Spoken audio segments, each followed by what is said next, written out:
बहुत जल्दी वह उपासना की सिद्धि प्राप्त कर लेता है। उसे कोई प्रयास नहीं करना पड़ता। गुरु प्रदत्त उपासना में जिसने अपने चित्त को समर्पित कर दिया है, उसके सिवा, गुरु प्रदत्त उपासना के सिवा अन्य विचार, अन्य चिंतन छोड़ रहा है। बहुत जल्दी भगवत कृपा उसे इस उपासना में स्थित कर देगी, सिद्धावस्था प्राप्त हो जाएगी। प्रसंग चल रहा है, श्री मीरा जी अपना माधवी रूप देख रही हैं। श्री ललिता जी उन्हें लेकर गई और ब्रज की अनेकों लीला स्थलियां, अनेकों दिव्य लीलाएं जो वर्तमान में हो रही हैं, वे दिखाती। वहीं उन्होंने अपना स्वरूप देखा कि नंदीश्वर गांव के एक सुंदर नाम के गोप से उनका विवाह हो गया है। माता ने सुना कि ब्रज में एक श्याम सुंदर नाम का बालक है, जो भी उसे देख लेता है, उसकी बात सुन लेता है, वह बावरा हो जाता है, अगजग का नहीं रहता।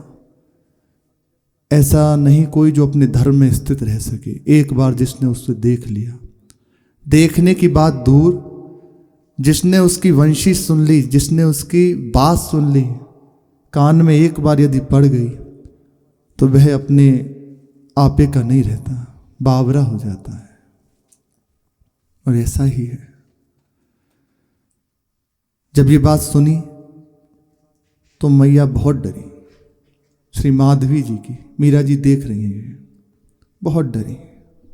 और उन्होंने विचार किया कि यदि इसका पातिव्रत धर्म नष्ट हो गया तो बहुत हानि हो जाएगी, अपराध लगेगा।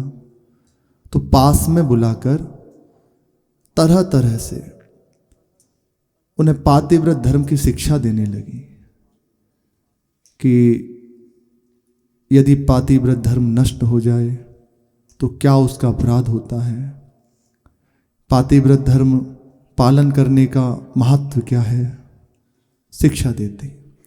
बार बार इस बात समझाती।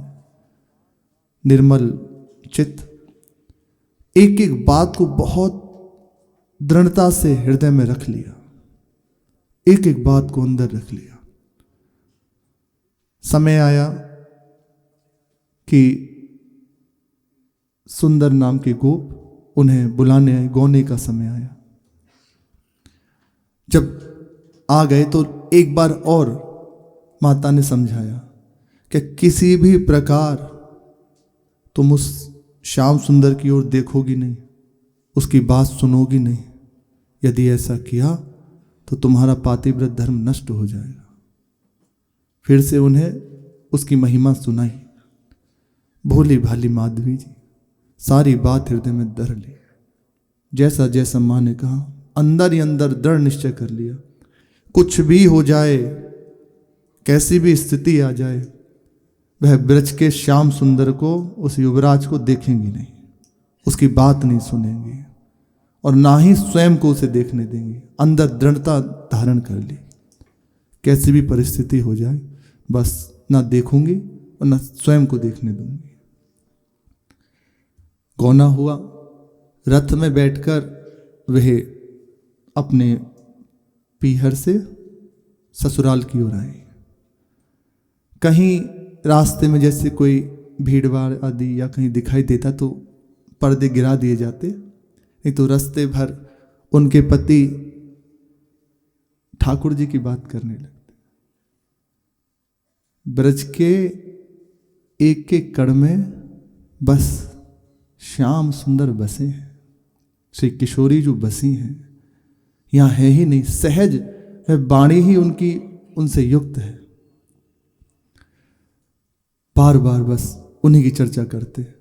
पर माधवी जी ने कोई भी उत्साह नहीं दिखाया उनकी बात का, कोई उत्साह उन्हें, तो वे चुप हो गए। फिर थोड़ी देर जब शांत रहे तो अपने घर की बात करने लगे। मैया की, गांव की, परिवार की, ये सब बताने लगे। एकाएक गांव के नज़दीक ही आ गए तो कहा कि देखो देखो, ये हमारे ब्रज की गाय चर रही है। श्याम सुंदर यहीं होंगे, लालजू यहीं होंगे। अभी देखते हुए जो ही देखा दौड़ते हुए आ जाएंगे।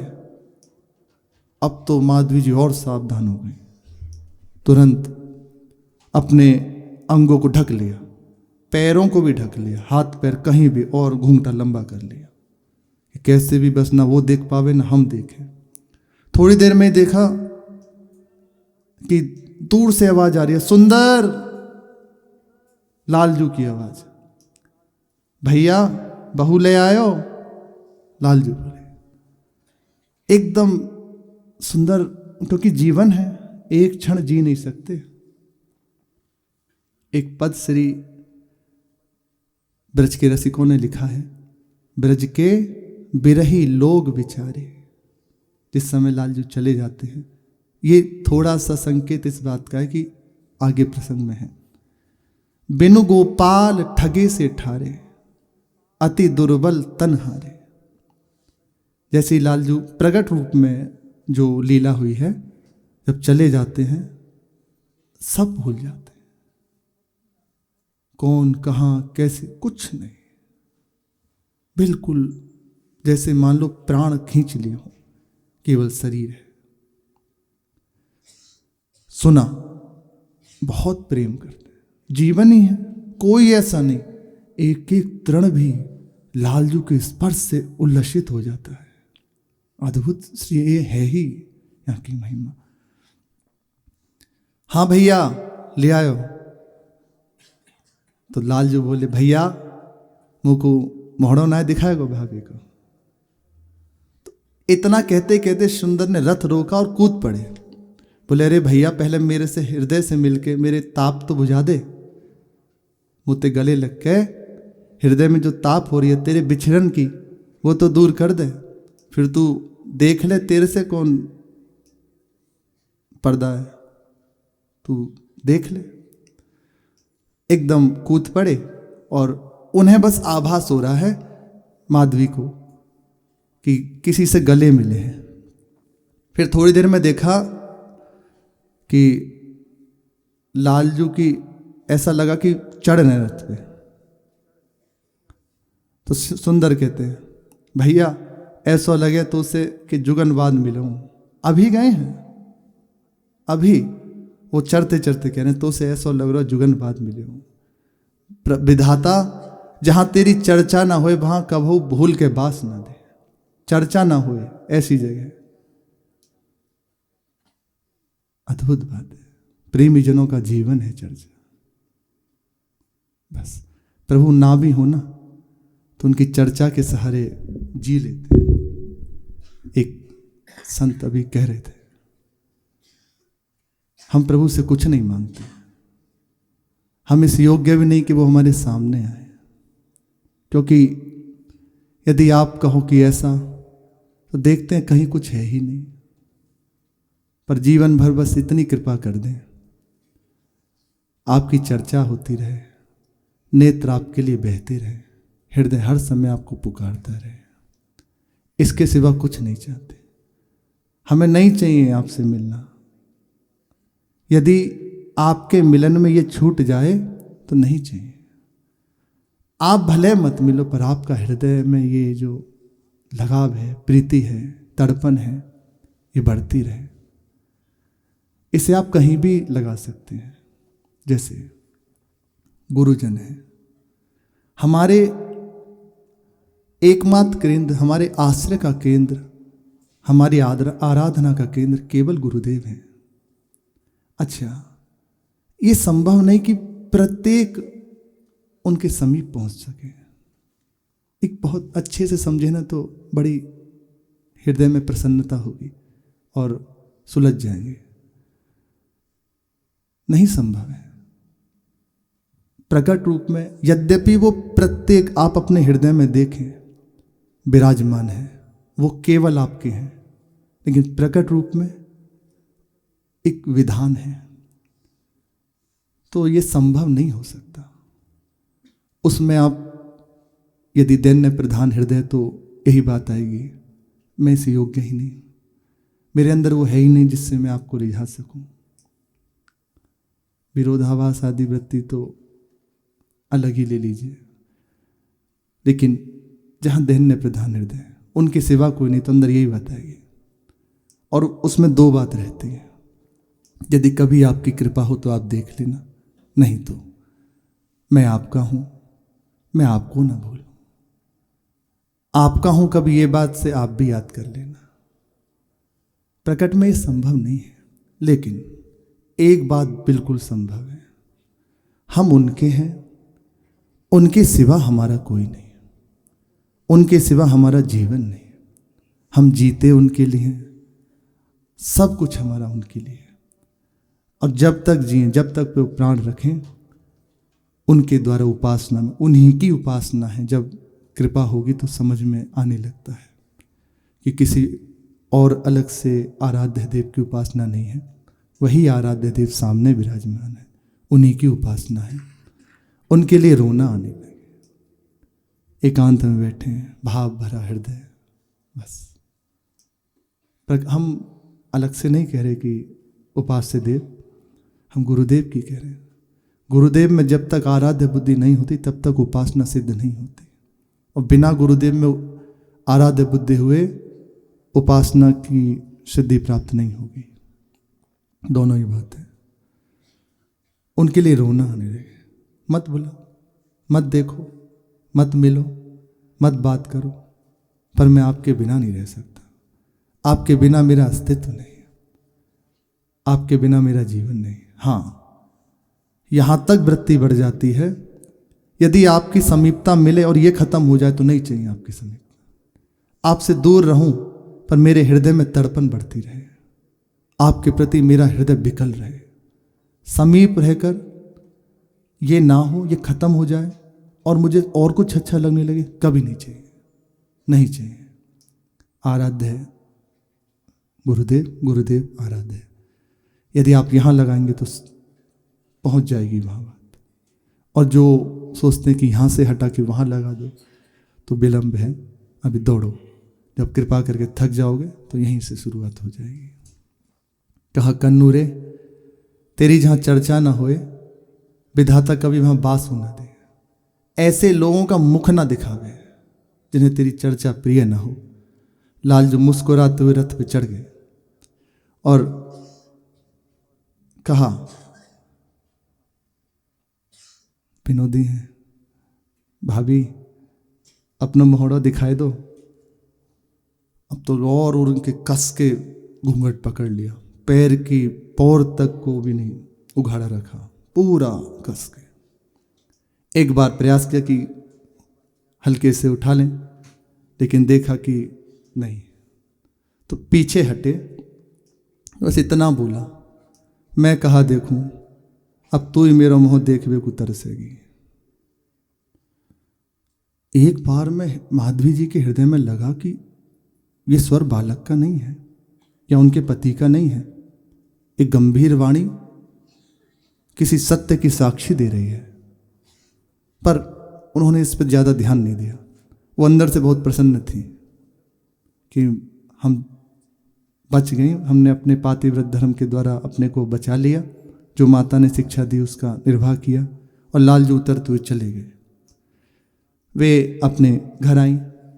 घर आकर उनकी सास सबसे पहले नंदरानी श्री यशोदा मैया के महल में ले गई। वहां ले जाकर उनके चरण पर आए और बताया। बहुत प्रसन्न हुई मैया, बहुत खुश हुई, मुख मीठा कराया, वस्त्राभूषण दिए। तो इतने में माधवी जी की सास ने कहा कि मैया, अब तो एक काम करो, कन्हैया को विवाह कर ही दो,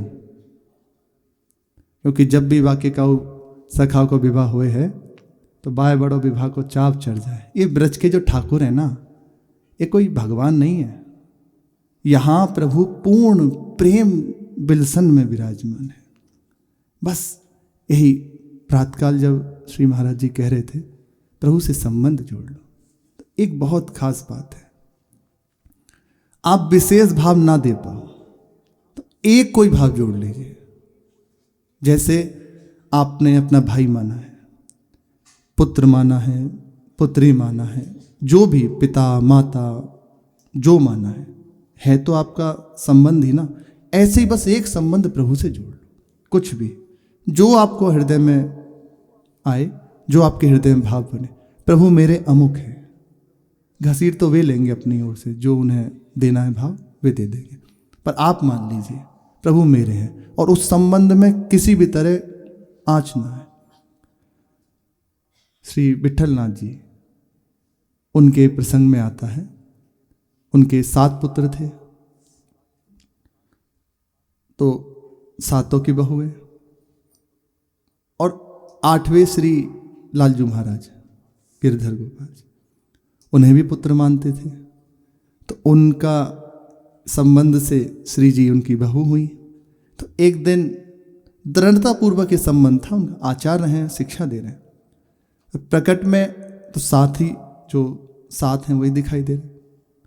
एक दिन कोई चूड़ी बेचने वाली आई, उनको देखकर उन्होंने कहा जाओ घर पे सभी बहुओं को चूड़ी पहना दो और जो भी पैसे हों वो हमसे आकर ले लेना। ठीक, वे गई, 7 को पहले पहना दिए। अब श्री जी को बुलाया नहीं, देखो संबंध का निर्वाह प्रभु कर रहे हैं, उनकी ओर से हो रहा है। 8वीं श्री जी स्वयं आ गई, उन्होंने भी चूड़ी पहनी और फिर चली गई। सौभाग्य उस चूड़ी वाली का, पहनी चली गई। वे वहाँ पहनाकर वापस गई श्री विठलनाथ जी के पास। उनसे जाकर कहा कि आपकी आज्ञा का पालन हुआ? बोले सबको चूड़ियाँ पहना दी? बोले हाँ। तो उन्होंने गिनती करके 7, क्योंकि 7 बहुएं हैं, उन्हीं का पैसा देने लगे। उसने कहा महाराज आप 7 का क्यों पैसा दे रहे हैं, हमने तो 8 को पहना ही है। बोले 8 हैं ही नहीं तो पहनाया कहाँ से तुमने, 7 ही बहुएं हैं। बार बार गिनती करते हो, 1 2 3 सबको। बोले 8वीं कहाँ से आ गई? तो उन्होंने सोचा झूठ बोल रही है। बोले नहीं नहीं, वो थोड़ा कि नहीं मैंने 8 को पहना है, मैं गरीब, मैं कहाँ से लाऊंगी, मैं कोई झूठ थोड़ी कह रही हूँ। वे सत्य कह रही थी। उन्होंने सोचा कि ठीक है दे दो, हो सकता है कोई भाव, तो 8 का पैसा दे दिया। श्री विठलनाथ जी बस 1-2 बार ये विचार हुआ कि 7 की कही थी, 8 का पैसा ले लिया, ऐसा क्यों। फिर उसको छोड़ दिया और शयन करने के लिए चले गए। स्वप्न में श्री जी आ गए। श्री जी ने कहा कि तुम हमें बहू नहीं मानते अपने? बोले हाँ। तो बोले जब वो चूड़ी वाली आपसे 8 के पैसे ले रही थी तो उस समय आपने मेरी याद नहीं करी? गलती मानी, गलती हो गई। बोले तत्काल, बोले हाँ 8, उसने ठीक पैसे लिए। बस एक संबंध मानो, संबंध का निर्वाह प्रभु करते हैं। वास्तविक कोई विधान नहीं संबंध में। ये जो मार्ग है ना, संबंध का मार्ग है, रागानुगा। बस ये संबंध ऐसा है, सारे संबंध खुद ब खुद नष्ट कर देगा। केवल प्रभु का दृढ़ता पूर्वक ये जो ही पड़ा, इसे ऐसा समझ लीजिए कि बहुत सारे पक्षी विराजमान हैं और बाज आकर बैठ जाए तो एक भी पक्षी दिखाई देगा। बस ऐसे प्रभु की बात है, ये सारे संबंध ऐसे उड़ जाएंगे जो ही प्रभु का संबंध स्वीकार किया। जो आप मान लो, अब जैसे उसमें कोई विधान नहीं है ऐसा होना चाहिए, ऐसा होना चाहिए, जैसे आपको रुचि। मेरे प्रभु ऐसे भाव आ रहे वैसे खिलाएंगे, गोदी में बैठा के खिलाओ, कोई प्रभु वैसे राजी है। हाँ, ज़्यादा बुद्धिमान बनोगे तो फिर है, चतुराई चौपट करे ज्ञानी गोता खाए।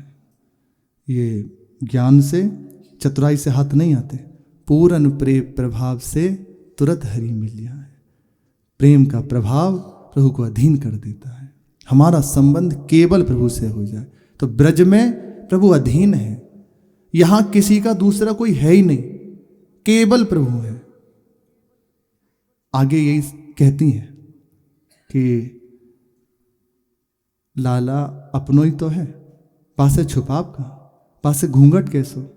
तो ये बार बार कहा है, समझाती उनकी सासू ने, पर वे चुप, कोई जवाब नहीं देती। लालजू अपने हैं यहाँ के, देखो ब्रजवासियों की भाषा आपको पता दिखाई देगा, ठसके हमारे सका। एक बात है ना, ब्रजवासी नंदगांव वाले, उन्हें कुछ पूछने की जरूरत नहीं है, कुछ समझने की जरूरत नहीं है, आए सीधे फेंट बांधी और चालू हो गए श्री जी के सामने प्रणाम करके। उन्हें किसी की, आप संत हो, हाँ बैठे रहो, प्रणाम किया बस। वो प्रणाम है उनको कि वो प्रणाम भी कर लेते हैं, ये तो प्रणाम करा लें वो हैं, क्योंकि ठसक इतनी है, एक दिखाई देती है उनके हृदय में सखा लालजू के। लालजू ने कही, मैया ने कहा, उनकी सास ने मैया से, अब तो तुम लाल को विवाह करा ही दो, क्योंकि जब भी वाक्य का उस सखा को विवाह हुए है, बाय विवाह को चाप चढ़ जाएगा। तो मैया कहने लगी, का कहूँ बहन मेरी, बस इतना कहने ही वाली थी, थोड़ी देर में लालजू आ गए, मैया हो मैया। मैया ने कही, हाँ। बोले, बहुत तेज भूख लगी है, कछु खाए भी को दे दे, बहुत तेज भूख लगी है। एकदम देखा कि कोई नई बहू पास में बैठी है, तो लालजू ने भूख की बात छोड़ के कहा कि मैया जे कौन है? बोले, हाँ पास आ, तो जाको मोहड़ो दिखाऊं, देख कैसा चांद सो मोहड़ो है। बालक है सच्ची, देखो आप अभी विचार कीजिए कैसा दुलार भरा है, कहीं इसमें भगवत्ता दिखाई दे रही है? मेरे प्रभु, केवल जीवन प्रभु है। लालजू ने कहा, अच्छा। बोले, तेरे सखा सुंदर की बहू है? अच्छा, ये सुंदर की बहू है, अभी ना है मैया, फिर कभी देखेंगे। और इतना कहते हुए चले गए।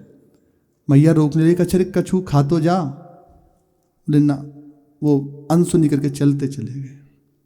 मैया बोलने लगी कि ना जाने का जाए का कहा शर्म लगी, नहीं तो इसे तो बड़ी उत्सुकता रहे। और वो अनमनी हो गई मैया, चली गई। फिर वहां से प्रणाम करके वो अपने घर वापस आ गई, माधवी जी उनकी सास। गोचारण के समय होते ही प्रातःकाल वे अंदर कोठरी में जाकर बैठ जाती, क्योंकि लालजू का वंशी रव होता है, कानों में उंगली दे लेती कि कहीं भी उसकी आवाज ना पड़ जाए। ऐसे ही संध्या को करती। जो ही संध्या में समय होता गोधन वापस आने का, तो फिर से भीतरी कोठरी में जाकर बैठ जाती। बार बार सब ये देखते कि आखिर क्या है ऐसा। घर पूरा ब्रज श्री श्याम सुंदर के गुणगान में मगन। वे अंदर विचार करते कि पता नहीं ये सब लोग कैसे हैं, अंदर ही अंदर हंसते हैं और सोचते हैं कि ये सब लोग हैं कैसे। एक बालक के पीछे बावरे हुए जा रहे हैं, कुछ सुहाई नहीं देता इन सबको कोई और बात, जिसे देखो श्याम सुंदर ऐसे, श्याम सुंदर ऐसे, यही बात बस चलती रहती है। अब संध्या के समय जब सुंदर उनके पति आते तो वे कहने लगते, आज लाला ने ये लीला करी, आज वहाँ ये हुआ, तो वे कोई रुचि नहीं दिखाती, बस अंदर ही सोचती कि पता नहीं इन सबको क्या हो गया है, बस उसी की बात करते रहते हैं, जिसे देखो बस वही, ज़्यादा ध्यान नहीं दिया। और वो दृढ़तापूर्वक अपनी माता जी की शिक्षा याद करती हैं कि ये जो करें सो करें, पर मेरी जो मैया ने शिक्षा दी पातिव्रत धर्म की, वह भंग नहीं होना चाहिए। सास कहती कभी कभी उन्हें बुलाकर कि पहले तो नंदलाला रोज घर में आ ही जाता, लेकिन अब जब से सुंदर को विवाह हुआ है तब से आवे ही ना। और जब बहू को भी पता नहीं कहा शर्म लगे कि जो ही लाला की बात सुने खुद अंदर कोठरी में जाके छुप जावे। उनसे कहती कि अरे बावरी, लाला से कहा शर्म, लाला तो अपनों ही है ना, बातें कहा शर्म लगे। वो चुप, कुछ जवाब नहीं देती। कुछ समय ऐसे ही बीतता चला गया। फिर इंद्रयाग का समय आया, जब होता था ना इंद्रयज्ञ, उसका समय आया। लालजू ने कहा कि इंद्र की पूजा नहीं होगी, गिरिराज जी की पूजा करेंगे। आदेश हो गया, उनकी जगह गिरिराज जी की पूजा होने लगी। तो उसका विधान था, सब अपने अपने घर से पूरी, पुआ, खीर ये सब बना बना कर लाओ और गिरिराज जी का पूजन करेंगे, उनको भोग लगाएंगे। परिक्रमा करेंगे, समस्त ब्रजवासी जन वहाँ गए। ऐसा ही किया गया, सब जन जा रहे हैं। अब मीरा जी भी वहाँ देख रही हैं, मीरा जी, माधवी जी भी वहाँ संग में। तो चलते हुए रास्ते में भी उनके नेत्र सावधानी पूर्वक नीचे कि कहीं गलती से दृष्टि न पड़ जाए उनके ऊपर। अब मीरा जी ये देख के बड़े दुखी, वो अपने आप को देख रही है ना लीला, ये बहुत दुखी, और अंदर से कोस रही है, अरे माँ कैसी शिक्षा दी, जी प्राणों से शरीर अलग कर दिया, और अपने को भी बड़ा सोचती कि मैं भी कैसी दुर्भागी हूँ, कैसी मेरी मूर्खता है जो मैं ऐसी शिक्षा मान बैठी। बार बार कोस रही और नेत्रों से अश्रु बह रहे। फिर ललिता जी मीरा जी को, वो सब तो जा ही रही हैं वहाँ, दो अभी लीलाएं चल रही हैं, बहुत अगर पकड़े नहीं तो निकल जाएगी। दो लीला संग संग चल रही हैं, एक तो मीरा जी की, और दूसरा जो मीरा जी लीला देख रहे हैं, अभी हम मीरा जी की लीला देख रहे हैं, और ये मीरा जी की देख रहे हैं माधवी रूप में। ललिता जी और मीरा जी को गिरिराज परिसर में ले गई, वहां देखा कि इंद्र का यज्ञ भंग हुआ, गिरिराज जी की पूजा हुई, इससे इंद्र कुपित हो गया और भयंकर वृष्टि करने लगे। मानव पशु सब बेहाल, चारों ओर हाहाकार मच गया, सबके मुख पर एक ही वाणी है, हे प्रभु बचाओ। कैसे बचे? बहुत अद्भुत बात है। हम भी इसी भयानक भव समुद्र में फंसे हुए हैं। ये कोई ऐसी पंक्तियां लिखी पड़ी बात नहीं, जैसा गुरुजनों से सुना है। वास्तविक हृदय को देखें, कोई ठौर नहीं, जो आता है रौंद के चला जाता है। कोई ना कोई कामना, हर समय राग द्वेष काम क्रोध लोभ मोह मद मत्सर, जब देखो रौंद के चले जाते हैं। कहीं कोई ठिकाना नहीं है, जब जो चाहता है जैसे चाहे वैसे चेष्टा करा देता है। कोई आश्रय नहीं, कोई साधन नहीं, एक यही मात्र साधन है, पुकारना। यहां कोई बुद्धि लगाना काम नहीं करेगा, यहां कोई और विधान काम नहीं करेगा, यहां केवल पुकार काम करेगी। हे प्रभु, हम इस समय घोर विपत्ति में फंसे हुए हैं, आप बचाइए, केवल आप बचा सकते हैं। शरणागति यहीं से पुष्ट होती है। ये जो है ना, जब देखता है कुछ समझ नहीं आ रहा, क्या करूं, साधन भी करने पे भी कुछ हाथ नहीं पल्ले पड़ रहा, कुछ समझ आ ही नहीं रहा, कोई वृत्ति सावधान हो नहीं रहा, रौंदे दे रही है। फिर पुकार होती है, प्रभु बचाओ। दीन बंधु दीनानाथ मेरी ओर हेरी। कीर्तन होता है ना, आज कीर्तन हो रहा था, उसके मध्य में हमने श्री महाराज जी का दर्शन किया। आप एक कैसी विकलता थी, एक पुकार थी, क्या क्या क्या, वो उस समय कोई शब्द नहीं होता, क्या करें। वो हमारे लिए था, उन्हें कहाँ है, हमारे लिए था। पुकारो। कीर्तन का आनंद, कीर्तन का सुख वही ले सकता जिसका हृदय जितना दैन्य है। यदि आपको कीर्तन का भाव प्रकट करना है ना, तत्काल हृदय में स्वीकार करो, हे नाथ।